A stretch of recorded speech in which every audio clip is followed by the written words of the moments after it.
American South. He's always there, fighting for freedom over land and air. G.I. Joe! Hello everybody, Mac here. Welcome back to the show. What we are taking a look at today is the third and final offering from the Walmart Collectorcon, Nightforce Tunnel Rat. Now, just a quick aside about this figure, I do not have the standard Tunnel Rat to compare this to. I had the standard Tunnel Rat on pre-order, but then this version came out, so I canceled that pre-order and I decided to go with the Nightforce version. More than likely, eventually, I'm going to get the standard release of Tunnel Rat, but right now, this is the only one I have, so I won't be doing like a side-by-side or even the leg swap that I know is very popular between these two figures. Also, before we get started, please remember, if you like what we're talking about, if you like G.I. Joe Classified series, go ahead and leave a like on the video, and why not subscribe if you haven't already. Also, please don't forget to check out my Ko-fi page and support me there, and help us start this group of collectors to talk about this hobby of ours. Now, on with the show. What we have is a very nice packaging. I like seeing him underground like this. He's more in a mine than what I pictured Tunnel Rats actually did. I imagine that Tunnel Rats spend a lot of time on their elbows crawling through, tunnels, not through mine shafts. Maybe I'm way wrong on that, but I didn't think they had that much room.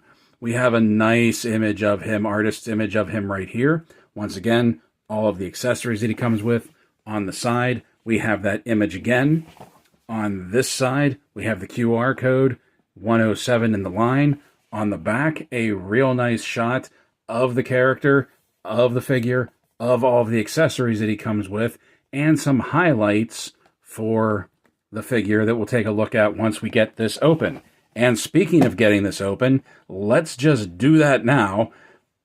Let's open this up and take a look at Hasbro G.I. Joe Classified Series Nightforce Tunnel Rat. Here he is, Tunnel Rat, out of the box, and putting the tape measure to him, we can see that he is approximately 6 inches tall to the top of his head. That makes Tunnel Rat a little bit shorter scale-wise with the rest of the Joes, and considering what his MOS is, I don't really have a problem with that. I actually like that he's a little bit on the shorter side. This is another one that right off the bat, I'm just going to say that I really like this figure. I like the sculpt. There's a lot going on with this figure, especially once we get the gear and all of his kit on him. There's a lot going on with this guy. I like the look of him. I like the design of him. I really like this face sculpt. This is a very expressive face sculpt. And also, I don't know if you can see it through the camera, but like the paint apps on his arms and on his face, it looks like they added a little bit of like dirt to him. A little bit of like shadowing, a little bit of darkness in like the skin tones to like look like he's a little dirty, like he just came up out of the tunnel. I really like that. I think that's a great touch. I like the bandana, and I like how he has a little bit of a longer hairdo coming out from underneath it. I don't know, there was always something about Tunnel Rat with the face sculpt being shorter and just, the hair that, for some reason, he strikes me as like a younger member of the team. Like maybe he's in like his mid to late 20s and he's not quite as experienced, not quite as by the book as the rest of the team is. I don't know, maybe that's just me. Maybe it's a little bit of projection when I was a kid, but he just strikes me as like a younger member of the team. And I've always liked that, and he's always been like that. I mean, even, come on, he has a scarf tied off around his neck, man. I mean, come on. He has his chest holster right here. Obviously, being Nightforce, he's going to have this darker deco. Not entirely sure how to compare this to a standard figure. Like I said, I don't have that. But I really like the detail that they put on here. I like the knee pads that he has. I like how the pants sort of come down and cover over the boots, like to keep dirt from getting in there. I think that is a really nice touch. I think everything about this looks really good. Surprisingly, he doesn't have holsters on his legs. He has a sheath right here, which will be for his Bowie knife once we take a look at that. But the only holster he has is for his revolver right here on his chest. I like that. It's just odd to me. Like, obviously the holster's right here, but it's just odd to me that there's no holster on the legs for a Joe figure. But he does have these additional packs, these additional, like, pouches right here, just for carrying gear, you know, when he's going underground. And his backpack, once we get to that, is huge. You can just imagine that, like, he can just pack stuff, a lot of gear in there, not knowing how long he's going to be underground. I think it's a really cool touch. I really dig it. Now, taking a look at the articulation, his head will do a full 360 spin. He has some tilt side to side. Once again, like a lot of the classified figures, he can't really look up. He can look down okay. The arms will do a full 360 spin. Has a very, very well-worked butterfly joint in his shoulders. Mine are a little loose. Not that I think they're going to fall out, but they're not sticking nearly as much as some of the classified figures usually do. His gear right here tends to shift and get in the way a little bit. I like the shirt even, that, like, you know, the shirt's unbuttoned and left open. Once again, man, like, there's just so much, it just gives me, like, this, like, feel that he's in his 20s. I don't know. His arms will come up to 90. Double jointed elbows with some really good travel. He has bicep twist, and I really like how they hide the bicep twist. It's not here at the sleeve where you think it is. It's going to be right here where the sleeve folds. And it's hidden very well. I like that. I think that's really cool. I think that's a really nice touch. Oh, by the way, speaking of paint apps, there is his logo right here on the side. Not entirely sure what that is. If that's, like, you know, a Tunnel Rat patch, I don't know. But he also has his watch down here that it's going to be very hard to see. They did a close-up of it on the box, that these are just all double zeros. I don't think it's a watch. I think it's like a countdown. Like, he has X amount of hours to get to from point A to point B. I'm guessing that's what this is supposed to be. Now let's get his arms up out of the way. As always, he has his ab crunch that he can crank forward. He can crank back. If you go a little too far, you start to lose some of the sculpt, and it just smooths out. Ball joint at the waist, can do a full 360. Can lean back a little bit. Can lean forward a little bit more. Side to side, not a whole lot. Drop down hips. Legs will come out to just under 90. Legs will go forward. Legs will go back. Pop them back in. He has a thigh cut, which the pouches help to hide the cut in the leg. Double jointed knees that, despite the bulkiness of his pants, you can really crank them back in there. Now, he does have a boot cut, and it's kind of like the Cobra eel we just took a look at. It's not cut into here. It's actually right here at the hem of his pant leg that it will turn there. And then the ankles will rock back. The ankles will rock forward. And we have a forward-facing pin for some rocker. And that is our Tunnel Rat figure. And once again, like, just take a look at this. I really like the look of him. I think this is just a great look. And he really works in these Nightforce colors. Now, the first thing we're going to take a look at is this Bowie knife right here. And like I keep saying, I always appreciate whenever they paint the blade silver. I also like the little bit of serration it has on the back of the blade. This is a nice sculpt. This is a nice looking knife. I think it's a new piece. I don't think we've seen one like this before, at least none of the ones that I've opened up. And this goes in that hip holster that we were taking a look at before, that it fits in right there. Whoops, right there. Fits in perfectly well. Take a look at his next piece, which is this. It's his revolver. Very basic, just 6-shooter, like an old Ruger or something. Really like that. Like the design. Like how the handle is just like sort of like a black composite handle. It's not a wood grip.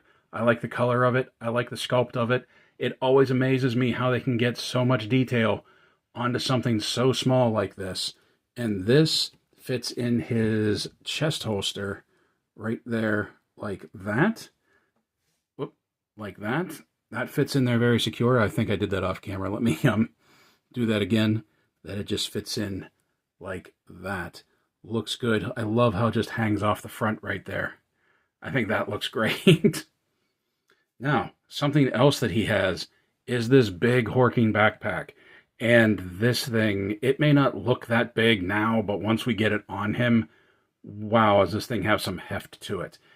When you can see the outline right here, at first I thought it might be like the Valaverse backpacks, how you can pop this off and use the inside for storage, but it's glued in there, and I don't feel like trying to pry it open and possibly ruining it. But you also see that we have two sockets up here, and those are for the flashlights that we'll be taking a look at in a second.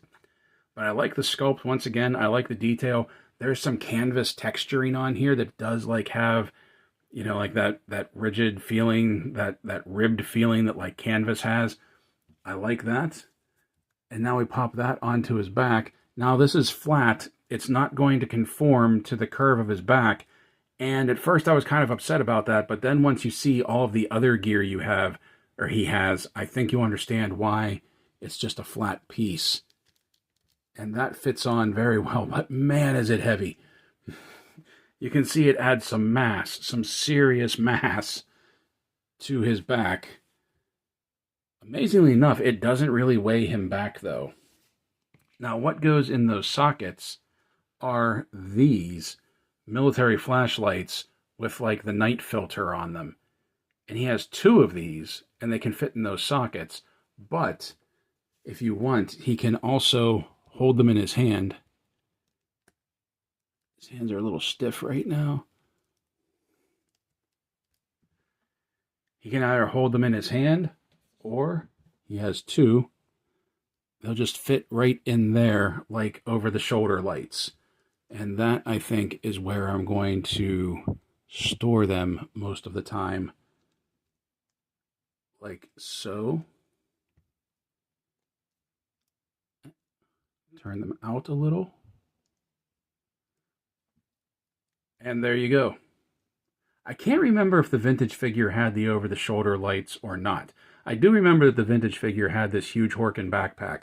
I just don't remember if he had the lights coming up off of his shoulders.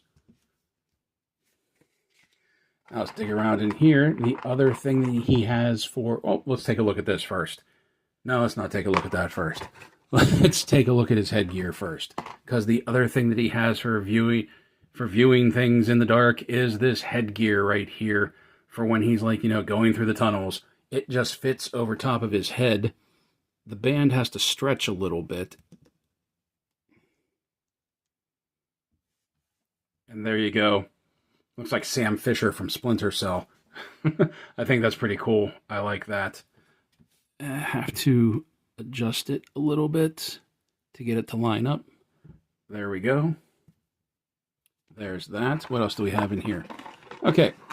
So he has his bullet belt to wear slung over his chest. And this, or over his torso. And this is one of the reasons I think that the backpack doesn't really conform to his back, because you have to slip this between his back and the backpack. As a matter of fact, let's just take that off so we can get that on there for now. That, as I said, he has a lot going on, so you have to get it like around the holster, around the straps for the holster, and then you have to get it around the peg for the backpack. So there you go. There's his bandolier. Oh, bullets. Then we can take a look at this, which this is just like, I'm assuming this is like a demo satchel. Like he has like C4 or something in here for when he's just blowing holes in tunnels. Not entirely sure, but that slings over.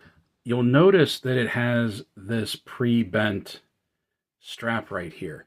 That is because the way that it goes on him, it will actually conform over all of the gear that he has on his chest right there. The bandolier, the straps for the pistol holster, everything that he has, it will just fit right over it. Once again, let's take this off so we can get this to sling down. There you go. The backpack should have been the last thing that I do. You see, you can you kind of use the peg that it helps to hold everything in place on him. So much gear.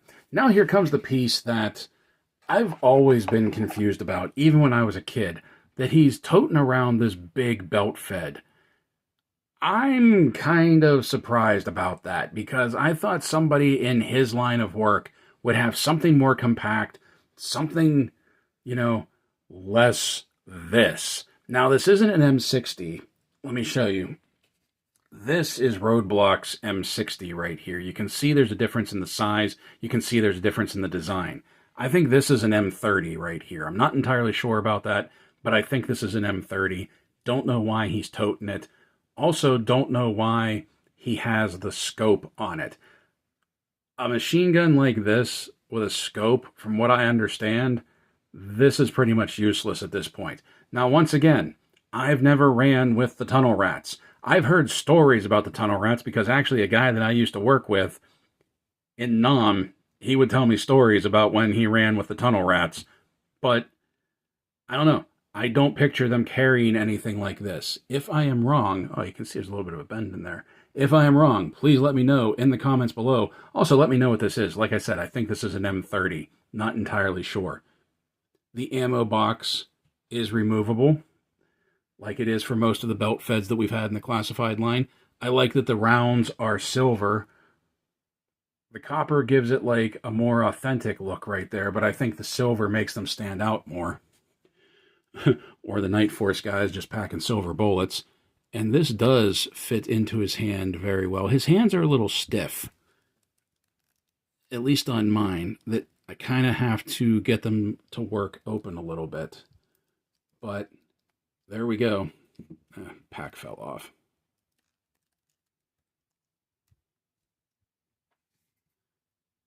Fit this back on.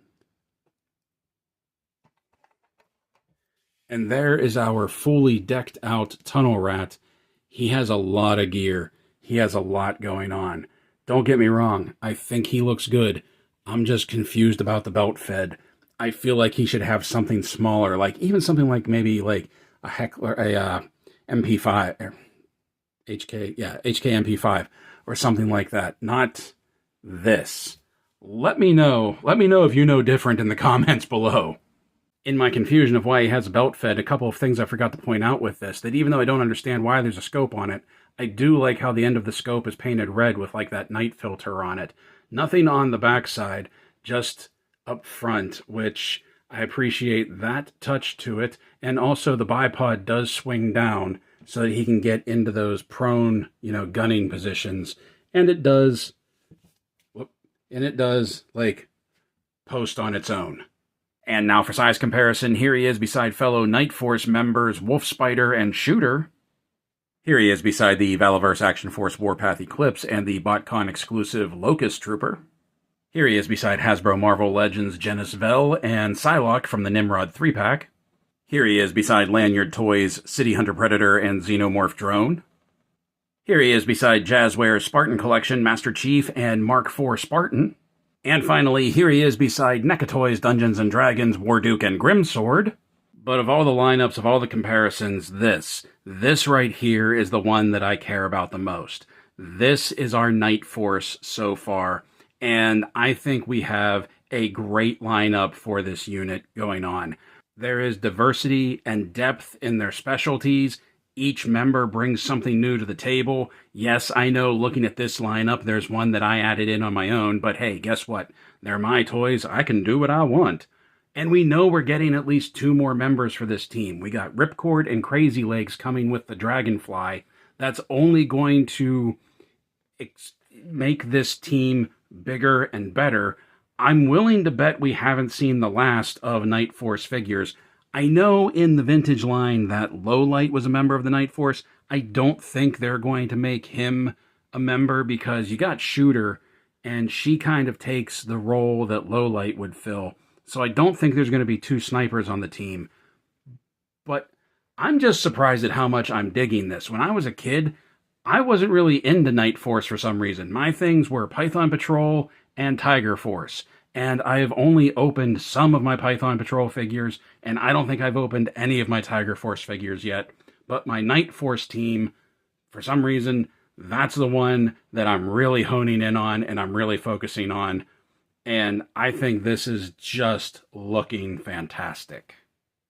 Like I just said, I am really liking the Nightforce. I like how this unit is coming together, and I really like the look of this team. I like the paint deco. I know it's mostly grays and blacks, but there's just something like really sharp about the way this team looks. And I can't wait to get more for this faction. I didn't think I was going to be this into the factions the way that I am. Also, correct me if I'm wrong, but I think this is the first Nightforce figure where we've had two versions of him. Like, we have the standard Tunnel Rat, and now we have the Nightforce Tunnel Rat. But I don't think we have a standard version of any of the other Nightforce figures. Big Ben will probably be coming. Shooter will probably be coming. Crazy Legs and Ripcord will probably be coming. But as of right now, I'm pretty sure Tunnel Rat is the only one that has two versions of him. There's a lot going on with Tunnel Rat, and I really like that. I like when the Joes have a lot of gear on them. I like his big backpack. I like the bandolier that he wears. I like the chest holster, the scarf that he has tied off around his neck, his headgear, everything. I really like this figure. I like this character. I still am confused as to why he's carrying around a belt fed. I really think he should have something smaller. And I may be re-outfitting him with something a little bit more compact once I open my Steel Core figures up and get those weapons out. Yes, I haven't opened up my Steel Core set yet.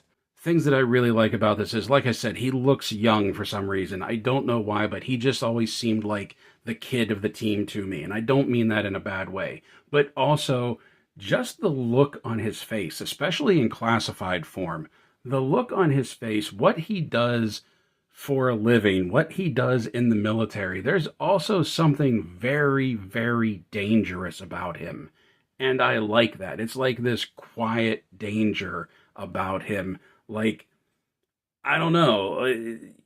There's just, there's this feel, there's this vibe to the character that I really dig, that like you really only get, I feel, sometimes from characters like Stalker and Snake Eyes. Tunnel Rat, to me, is one of those type of guys now as well, and I really like that. I like that he's maybe the more dangerous one, the silent but deadly one on the Nightforce team. If anybody knows anything about the Tunnel Rats or has ran with the Tunnel Rats and knows what they do and knows the type of gear they carry, and if I have missed the mark majorly, there is never any disrespect intended when I make mistakes like this, but please let me know in the comments below.